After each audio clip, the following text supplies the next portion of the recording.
A wave of airline disruptions is looming as Airbus scrambles to patch a surprising floor exposed by solar radiation. But here's where it gets truly unsettling: a burst of energy from the sun might be powerful enough to confuse flight control computers mid-air. Airbus has issued a worldwide alert after revealing that about 6,000 of its planes could be vulnerable to corrupted flight data triggered by intense solar radiation. That's nearly half the company's total global fleet. While most aircraft will only need a quick software update, older models will require full computer replacements before they can safely return to service. The UK's Civil Aviation Authority, CAA, has already warned travellers to brace for potential delays and cancellations as airlines rush to apply the necessary fixes. Officials confirmed that updates could take several days, grounding aircraft until the work is complete. The issue came to light after a serious incident in the United States involving a JetBlue Airways A320 on October 30. The plane suddenly dropped altitude mid-flight and was forced to make an emergency landing in Florida, leaving at least 15 passengers injured.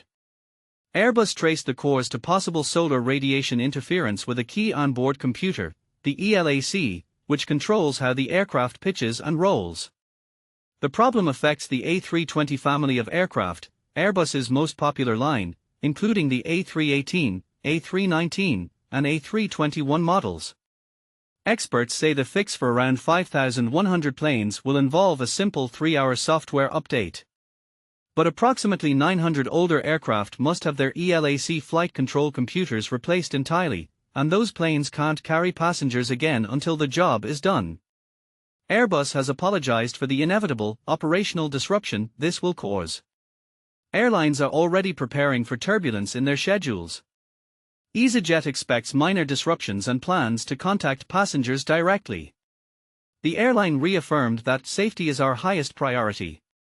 Wizz Air confirmed that some aircraft are affected and scheduled immediate maintenance. Air India and American Airlines both anticipate delays. American said 340 of its planes are involved, though most should be updated within days. Delta hopes for minimal impact, while British Airways reports little effect. The CAA stated that only some UK-based airlines will face disruptions, depending on how many aircraft in their fleets require updates.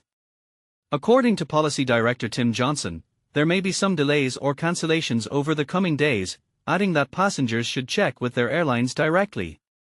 Giancarlo Buono, the CAA's Aviation Safety Director, reminded travelers that airlines have a duty to care for passengers affected by delays.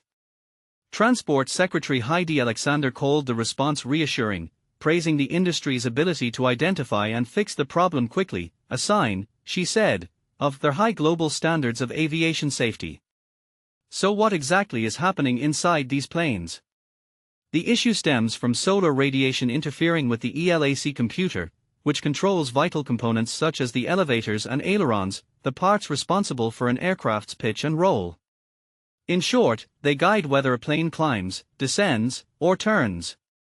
While Airbus insists the JetBlue case is the only known incident, the potential risk was serious enough to trigger an immediate response.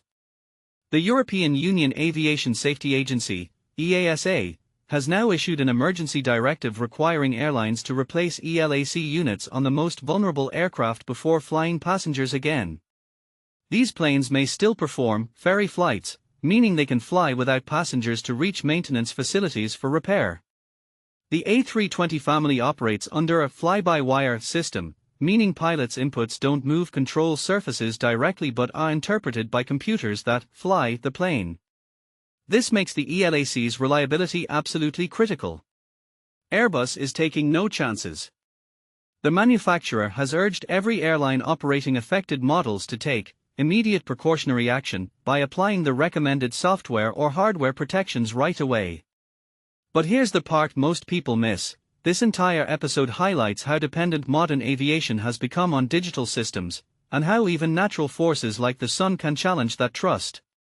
Should airlines rely so heavily on computers vulnerable to cosmic radiation? Or is this simply the trade-off for the technological efficiency of modern flight? What's your take? Is this overcautious safety culture at work, or a wake-up call about how fragile our digital skies can be?